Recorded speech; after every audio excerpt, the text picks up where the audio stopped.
Hi students, welcome to just exams. இன்னைக்கு என்ன பார்க்க போறோம்னா 12th பாட்னி எக்ஸாம்க்குரிய இம்பார்ட்டன்ட் கொஸ்டின்ஸ் தான் பார்க்க போறோம், காமன் ஹாஃப்லி எக்ஸாம்க்கு. ஸோ இந்த வீடியோவை பார்க்கறதுக்கு முன்னாடி நம்ம சேனலை புதுசாக பார்க்கணும், சப்ஸ்கிரைப் பண்ணிக்கோங்க அண்ட் லைக் பண்ணிடுங்க இந்த வீடியோக்கு.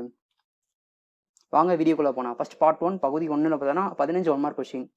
தொடர் விளிம்பற்ற கருவூன் திசு காணப்படுவது எது அப்படின்னு கேட்டிருக்காங்க. அப்புறம் ஓங்குத்தன்மை மறைதலின் விகிதமானது.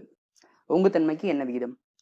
அடுத்து நீரில் கலந்துள்ள ஆக்சிஜனை குறைத்து நீர்வாழ் உயிரினங்களை அழிக்கும் வங்கத்தின் அச்சுறுத்தலுக்கு பேர் என்ன? இலைத்தருப்புக்கு காணப்பட செல்கள், காணப்படா செல்கள் கேட்டிருக்காங்க. அதுக்கடுத்து தாவர திசு வளர்ப்பில் திடப்படும் காரணியாக பயன்படுத்தப்படுவது எது? அடுத்து எது படிம சுழற்சி அல்ல? அடுத்து ஐயூசிஎன் சிவப்பட்டியல் அலகுகளில் அச்சுறுத்தும் சிற்றின பட்டியல் சி எதை குறிக்கிறதுன்னு கேட்டிருக்காங்க. ஸோ அந்த மாதிரி ஐயூசிஎன்ல இருக்க அந்த பட்டியலில் இருக்க ஒவ்வொன்றும் எதை குறிக்குதுன்னு பார்த்துக்கோங்க. அடுத்து பார்த்தோம்னா இந்த எதுக்கு சரியா பொருந்தியுள்ளது? பின்னர் கூற்றுகளை கவனித்து அவற்றிலிருந்து சரியானவற்றை தேர்வு செய்க. அப்புறம் டிஎன்ஏவை ஈக்கோலை துண்டிக்கும் இடம் எது? அதுக்கப்புறம் ஆர்கிட் விதியின் எடை என்ன? ஸோ இது மொத்தம் பகுதி 1 வந்து 15 1 மார்க் கொஸ்டின். அடுத்து பகுதி 2ல் வந்து பார்த்தோம்னா 2 மார்க் கொஸ்டின், 6 2 மார்க் கொஸ்டின். அதில் 24 வந்து கம்பல்சரி கொஸ்டின். ஃபர்ஸ்ட் பார்த்தீங்கன்னா சுரப்பு மற்றும் ஊடுருவு வகை டபீடத்தை வேறுபடுத்துக. சைமோலாஜி என்றால் என்ன? பூச்சிக்கொல்லிகளால் மனிதர்களுக்கு ஏற்படும் விளைவுகள் யாவை? அப்போ ஒரு 3 பாயிண்ட். பூச்சிக்கொல்லினால என்னென்ன மனிதர்கள் விளைவுபடுது? இப்போ நோரின் 10 அப்படின்னா என்ன? ஸோ மண்ணின் வகைகள், என்னென்ன மண்ணின் வகைகள் இருக்குது அதை பற்றி. உரை குளிர் பாதுகாப்பு. ஸோ இதுக்கு வந்து இந்த டிகிரி செல்சியஸ் அந்த போட்டுட்டு அதுக்குரிய டெஃபனிஷனும் ஒரு 2 லைனில். மனித ஆரோக்கியத்துக்கு காரணமான உடல் நீர்மங்களின் பெயர்களை எழுதுக. கொல்லி மரபணுக்கள் என்றால் என்ன? ஆல்பிடோ விளைவு என்றால் என்ன? ஸோ இது ஃபுல்லாமே மொத்தம் 2 மார்க் கொஸ்டின்.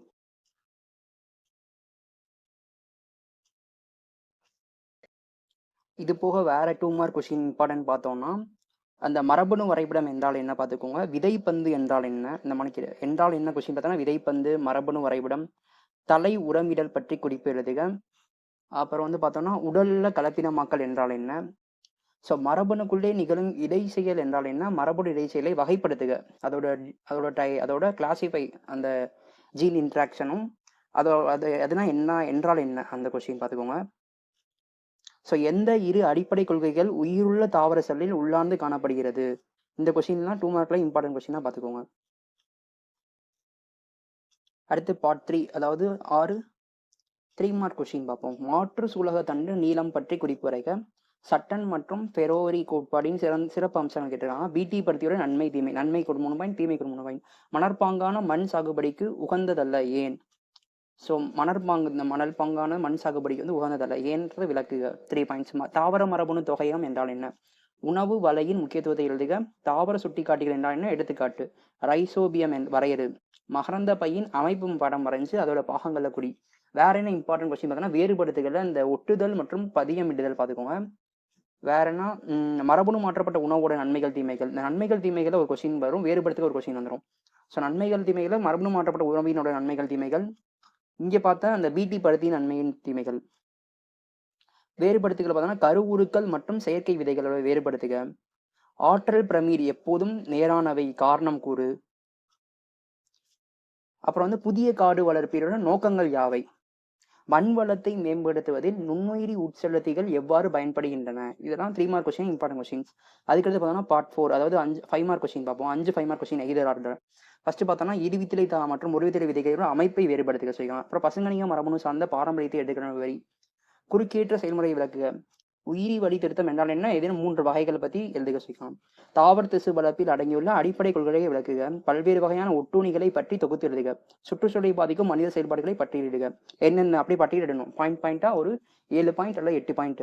புவி வெப்பமடைதல் என்றால் என்ன? ஃபர்ஸ்ட் அந்த டெஃபனிஷன் சொல்லிட்டு அதோட விளைவுகளை பாயிண்டா ஒரு 6 பாயிண்ட் சொன்னால் போதும். ஏன்னா டெஃபனிஷனுக்கு ஒரு 2 மார்க் கிடைச்சிடும், விளைவுகளுக்கு ஒரு 3 மார்க், மொத்தம் 5 மார்க்.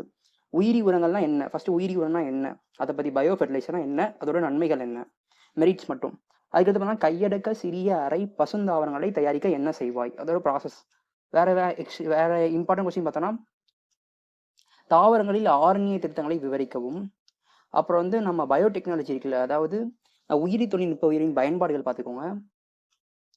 நீர்வாழ் தாவரங்களை பற்றி பார்த்துக்கோங்க. நீர்வாழ் தாவரங்களின் வகைகள் மற்றும் எடுத்துக்காட்டுகள்.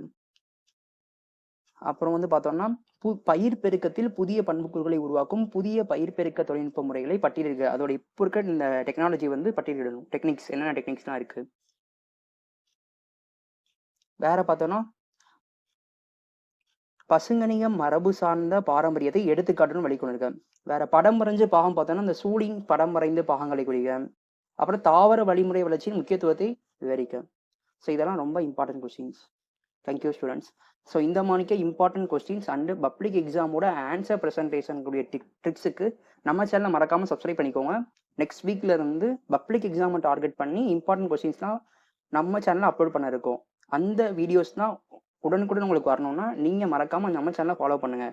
ஏதாவது உங்களுக்கு டவுட்ஸ் அண்ட் வேறு எதுவும் கொஸ்டின்ஸ் போடணும்னா அதை நம்ம கமெண்ட் செக்ஷனில் கமெண்ட் பண்ணுங்கள். Thank you students.